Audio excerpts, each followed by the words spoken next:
we go. What is going on, Cover One crew? Welcome back to the show. Hope everybody is doing good, man. As always, continuing down this path of rankings. We're talking quarterbacks today on the redraft. We got top 10 happening for these quarterbacks.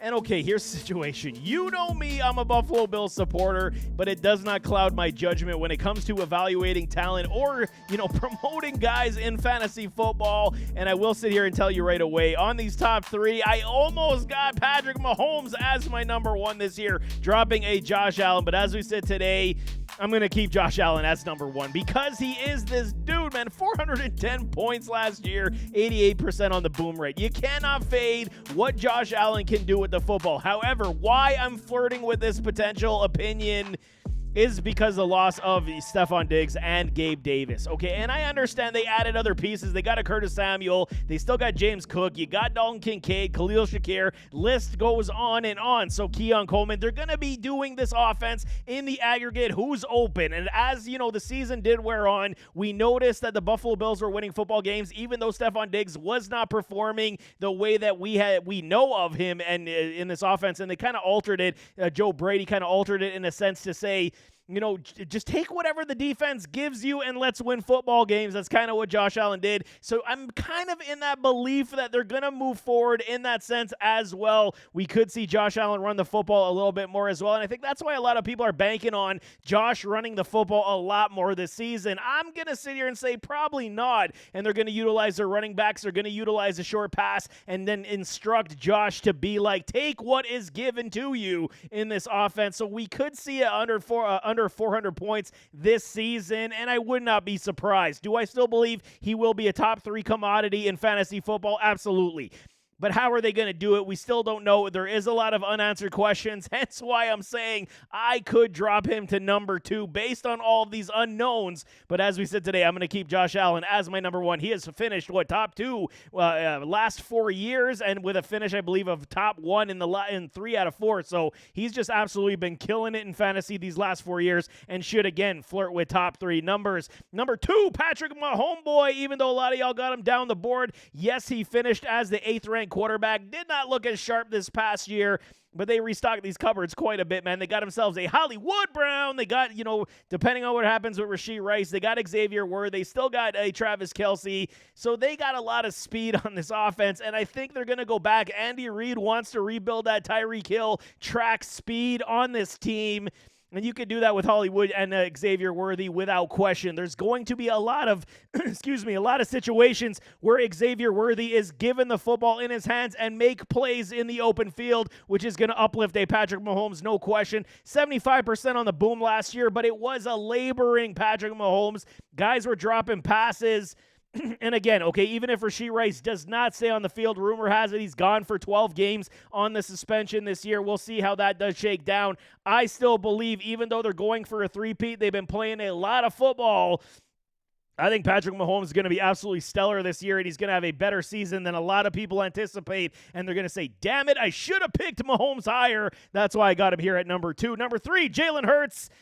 Kind of year in, year out is what we see Jalen Hurts at number 3. I'm okay with it as well. Run-heavy offense. They added a Saquon Barkley to help ease pressure as well. No more Kelce, so we could see, the tush-push, brotherly shove kind of out the door. We'll see how that does shake down because, Jason Kelce was the catalyst of that push on that line. That's going to be interesting. So we could see the uplift for Saquon. That's why I had him in my running back ranks higher than a lot of people have as well.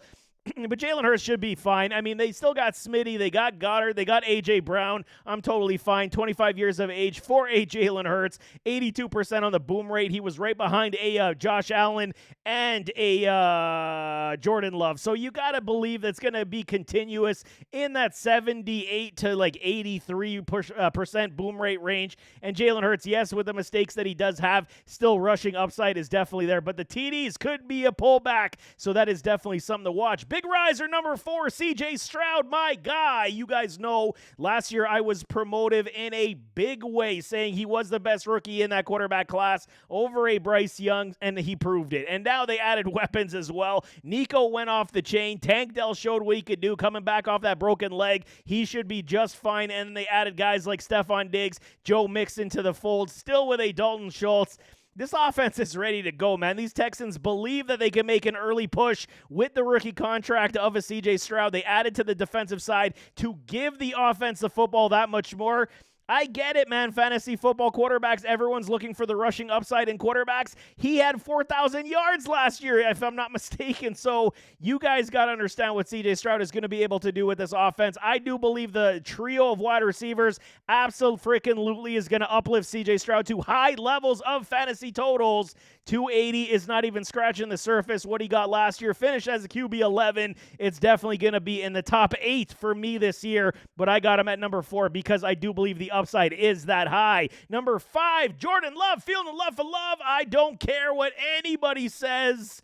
He did look like Aaron Rodgers at times throwing that football, and I mean, even through osmosis, you retain some, level of mechanics when you watch a guy like Aaron Rodgers sitting on the sidelines for how many years. Jordan Love just scratching the surface. Even though he is 25 years of age, he sat on the sidelines and watched Aaron Rodgers play football for how many years?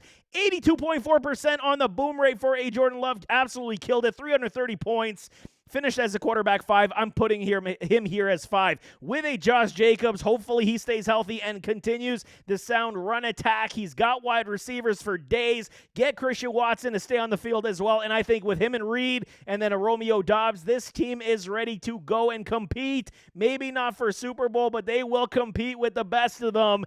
And I think Jordan Love, as his career does continue to move forward, a year under his belt now as a team starter, he's just absolutely going to be stellar. His ADP continues to be low as well, and I got him at number 5 because I'm a huge supporter, and I think he's going to do it once again this season. Number 6, we got Dak Prescott, and I think, okay, this Dallas Cowboys team is very interesting. They force-fed a CeeDee Lamb. They don't necessarily have a run game. Brought Zeke back, lost a Tony Pollard, got Rico Dwaddle, Rico Suave, and I mean, outside of that, you got to, at least find secondary pieces. Michael Gallup, basically, he was a non-factor. He's gone. So now you got Brandon Cooks, CeeDee Lamb, and a Jalen Tolbert to be your 1, 2, 3. And, I mean, Dak was killer last year. 351 points, man. Finished as a QB3. And, again, here we go. Rushing upside quarterback, not so much. But he's able to dish and distribute the football. And CeeDee Lamb is legit. He's an elite wide receiver talent. Brandon Cooks can still take the top off of defenses like we had seen. And if Zeke is even, 60%, 70% of what he was, take some volume, take some PPR upside, I think we're going to see another repeat performance of how Dak was playing football last year. He does have his stinkers from time to time, but at least at 76%, he's given you more than enough to be consistent at the quarterback spot. Number 7, Lamar Jackson. Yes, it's a little bit lower than consensus, and I'm okay with it. Lamar finished as a quarterback 4 last year. Played in, 16 games. So, I mean, he was relatively healthy, 75% on the boom rate, 338 points. Why the drop for Lamar Jackson so far this year for me?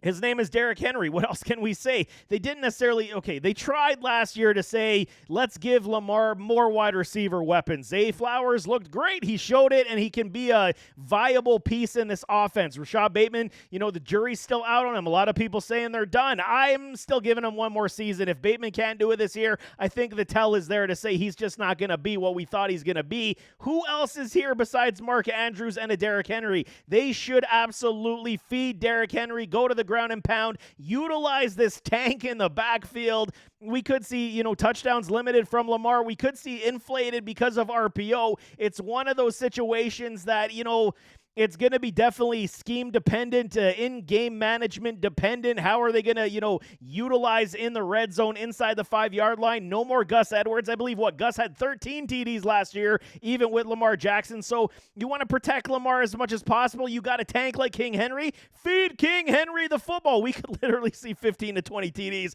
for King Henry and how this Ravens offense does move the football. That's why I got Lamar down the board just a little bit.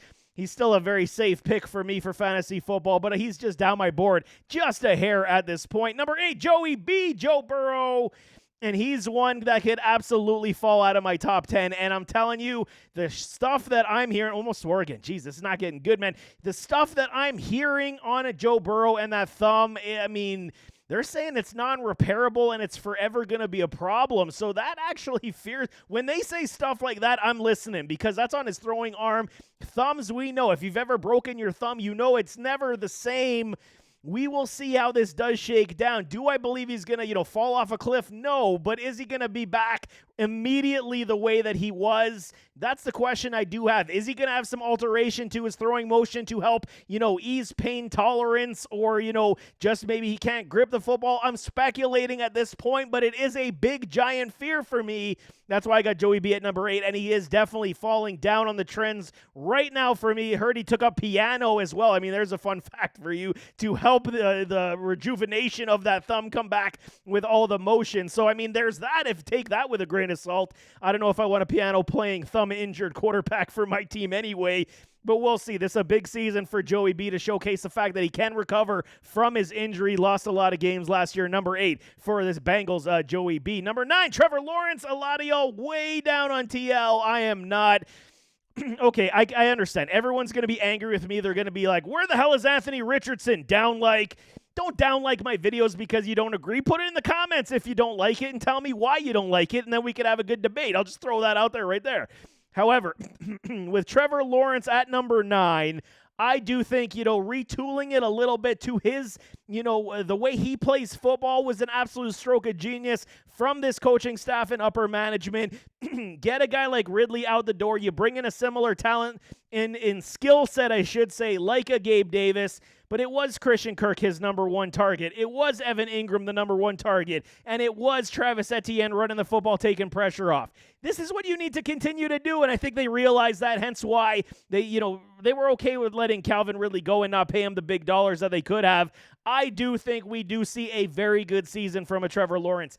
If it is, 276 last year is not bad, 75% on the boom rate, but his booms were on the very, bottom end of the boom rate. So that's why that number is a little bit misleading for a Trevor Lawrence. I understand why a lot of y'all are like, well, he finished as a QB 13 last year.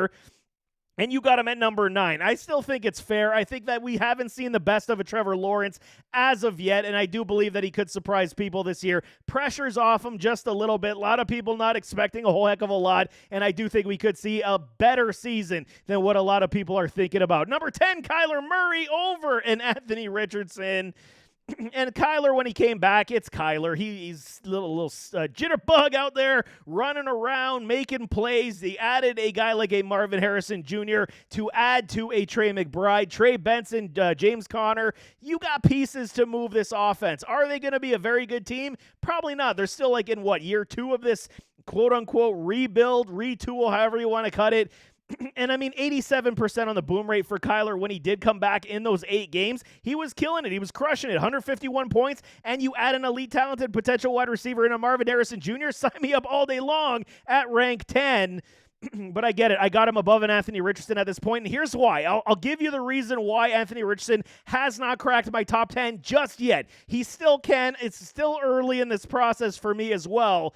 477. That's a number I want you guys to remember because that is the amount of passes Anthony Richardson has thrown since high school. 477. That's it. That's all. And you guys are expecting the moon from this guy because he is a cyborg, physique-wise. He's got a cannon of an arm and he's got rushing upside. What happened last year? He didn't protect his body. He was out for the season.